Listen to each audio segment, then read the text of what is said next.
રાજપીપળા ખાતે જિલ્લા કક્ષાના બાળ વૈજ્ઞાનિક પ્રદર્શન કાર્યક્રમમાં ઉપસ્થિત સાંસદ મનસુખ વસાવાએ જાહેર મંચ પરથી ગેરહાજર નેતાઓ પદાધિકારીઓનું ઉધડું લીધું હતું, જેમાં ડેડિયાપાડાના ધારાસભ્ય ચૈતર વસાવા, નાંદોદના ધારાસભ્ય ડોક્ટર દર્શનાબેન દેશમુખ તથા જિલ્લા પંચાયતના પ્રમુખ ભીમસિંહભાઈ તડવી, પ્રાથમિક જિલ્લા શિક્ષણ અધિકારી નિશાંત દવે, જિલ્લા શિક્ષણ અધિકારી ડોક્ટર કિરણ પટેલ કાર્યક્રમમાં ગેરહાજર રહેતા સાંસદ અકળાયા હતા।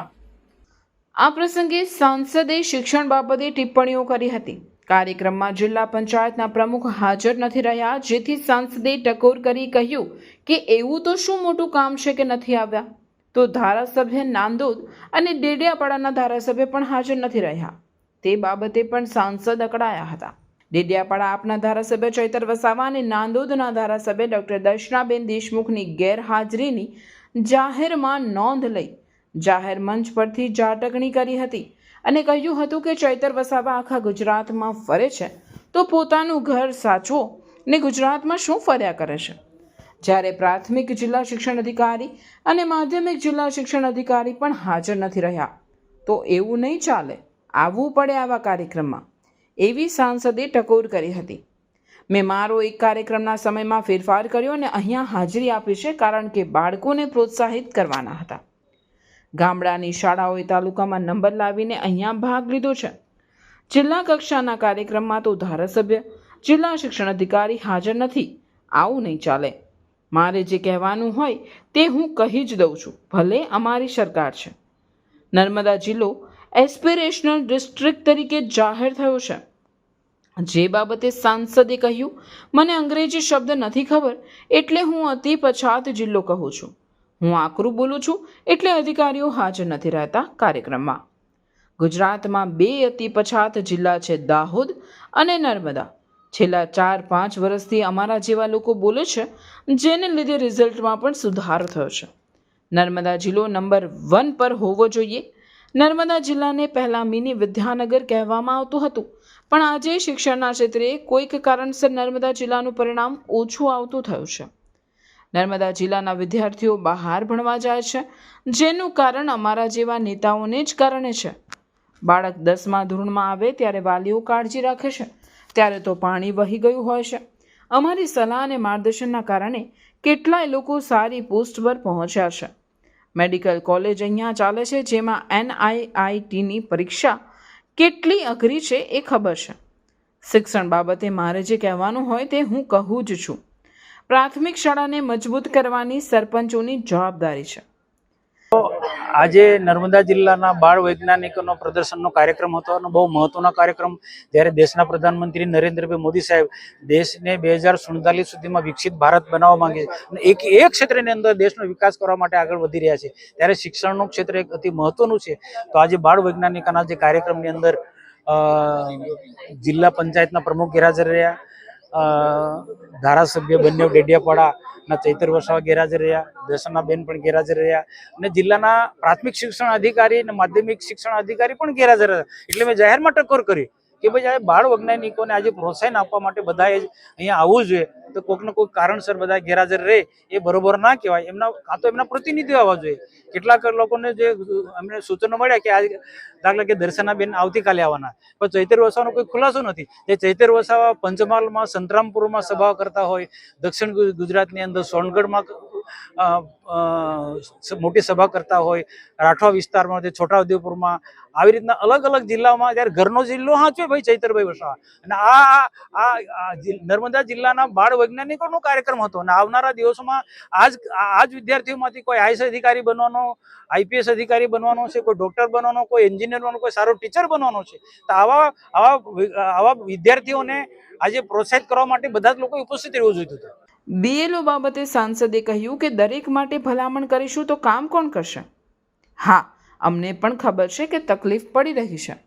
ચૂંટણી માટેનો કાયદો બધે સરખો હોય, મોટા મતદારોને ખોટા કાઢવા પડશે એટલે SIRનો કાર્યક્રમ કરવો પડે। હું મુસ્લિમોનો વિરોધી નથી, ખોટા મતદારોને કાઢવા માટેનો કાર્યક્રમ છે। મનસુખ વસાવા તો બોલશે જ। SIRનું કામ અઘરું છે, પણ કામ તો કરવું પડશે ને। પગાર તો બધાને સરખું જ મળે છે। મેં પુરુષો કરતાં મજબૂતાઈથી કામ કરતા બહેનોને જોયા છે. ટ્રમ્પ હાંફળા ફાફડા થઈ ગયા છે. મોદી સાહેબના કારણે દેશ આગળ વધી રહ્યો છે. દેશને અમેરિકા અને ચીનની હરીફાઈમાં લઈ જવું છે. લંડનમાંથી દેશને તોડવા માટેના પૈસા પંજાબમાં આવે છે. મોદી સાહેબનો સમય જ્યારે પૂરો થશે ત્યારે એમના જેવા 5 મોદી તૈયાર કરીને જવાના છે.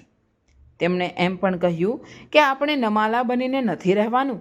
આ અમેરિકા જમાદારગીરી કરે છે તેની સામે ઊભા રહેવાનું છે. મતદાર સુધારણાની પણ મેં જે વાત કરી કે ભાઈ આ એક રાષ્ટ્રીય કાર્યક્રમ છે. આખા દેશની અંદર જે બોગસ મતદારો છે, ખોટા મતદારો છે, એને કાઢવાનો રાજ્ય સરકારનો, ભારત સરકારનો સુંદર પ્રકારનો આ અભિગમ છે ને એમાં બિહારની અંદર એ સફળ ગયા છે. આજે પશ્ચિમ બંગાળ હશો કે બિહારને કે કેટલાક એવા રાજ્યો છે, સરહદના રાજ્યો કે ત્યાં પાકિસ્તાનના કે બાંગ્લાદેશના કેટલાક લોકો વર્ષોથી રહે છે અને મતદાર બની ગયા છે અને કેટલીક દેશ વિરોધની પ્રવૃત્તિને આવા લોકો કરી રહ્યા છે. તો આ મતદાર સુધારણાનો કાર્યક્રમ રાષ્ટ્રીય કાર્યક્રમ છે ને રાષ્ટ્રહિતનો કાર્યક્રમ છે. અને આવનારા દિવસોમાં દેશના પ્રધાનમંત્રી નરેન્દ્રભાઈ મોદી જે પ્રકારે આ કાર્ય કરી રહ્યા છે, રાષ્ટ્રને પ્રગતિના માર્ગે લઈ જવાનો કે અમેરિકાની હરોળમાં લઈ જવું, ચાઇનાની હરોળમાં લઈ જવું, તો એમાં આ મતદાર સુધારણાનો જે કાર્યક્રમ છે એ પણ અતિ મહત્વનો કાર્યક્રમ છે. એમાં પણ આપણે ધ્યાન આપવાની જરૂર છે. આમાં કોઈ જ્ઞાતિ જાતિનો કોઈનો એ નથી, વિરોધ નથી, પરંતુ એક રાષ્ટ્રહિતનું કાર્ય છે. બીએલઓ તમારી પાસે કોઈ ભલામણ માટે ઘણા બધા બીએલઓ અમારી પાસે આવ્યા હતા. એમને પણ મેં એટલે જાહેરમાં આજે અપીલ કરી કે આ કાર્ય તો કરવું જ પડશે ભાઈ. એક અને આખો વાતને આ જે જવાબદારી છે, જવાબદારી આપણે સમજવું પડશે. આ રાષ્ટ્રીય કાર્ય છે. અને કોઈ અધિકારીને પણ મેં કીધું કે કંઈકનું કોઈ કારણ છે, કોઈ બીમાર હોય અથવા તો કોઈક સામાજિક કારણ છે, કોઈ દાખલા કોઈ બેન છે એ પ્રેગ્નેન્ટ વાળો સમય હોય તો એવા સમયે એને મુક્તિ મળવી જોઈએ. એ પણ અમે જ્યાં કહેવા જોઈએ, પણ બધાની મુક્તિ ન મળવી જોઈએ. અને આજે મેં જાહેરમાં અપીલ કરી બધા શિક્ષકોને. ઘણા બીએલઓ ની મૃત્યુ પણ થઈ છે આ કામ. કેટલી સરકારનું કેટલું દબાણ છે એની ઉપર? જો એમાં શું છે, અમે પણ દુઃખ વ્યક્ત કરીએ છીએ કે આ બીએલઓ ની કામગીરી કરતા ક્યાંક આવી ઘટનાઓ ઘટી છે. એ બહુ દુઃખદ. પણ સરકાર જે કાર્ય કરવાનું તો સંપન્ન તો કરવું જ પડશે.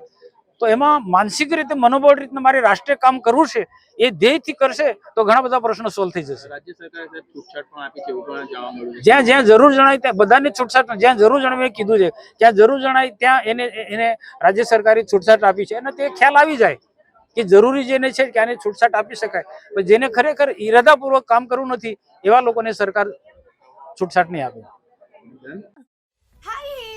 હાય.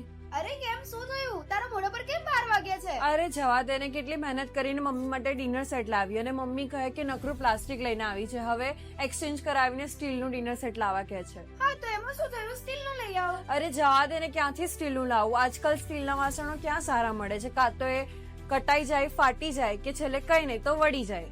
હવે સ્ટીલના વાસણો નહીં ફાટે, વળે કે નહીં કટાય. ભરૂચમાં સ્ટીલની કોઈ પણ વસ્તુ ખરીદવી હોય તો ભરૂચનું માત્ર એક જ સ્થળ, વર્ષોથી વિશ્વાસપાત્ર નર્મદા ઇન્ડસ્ટ્રી. વાવ, આ તો બહુ હેવી અને સારી ક્વોલિટીનું સ્ટીલ લાગે છે. પણ આ બધી વસ્તુઓ પર ડિસ્કાઉન્ટ મળશે ખરું? અરે આ બધી વસ્તુ તને હોલસેલ ભાવમાં મળી જશે. ભરૂચના બધા હોટેલ્સ વાળા, કેટરિંગ વાળા બધા અહીંથી જ વાસણો ખરીદે છે. માત્ર ભરૂચમાં જ નહીં પણ વિદેશમાં પણ નર્મદા ઇન્ડસ્ટ્રીના ટ્રાય-પ્લાય વાસણોની ખૂબ જ માંગ છે. એટલે જ વિદેશમાં રહેતા લોકો વાસણો ખરીદવા માટે નર્મદા ઇન્ડસ્ટ્રીને જ પસંદ કરે છે.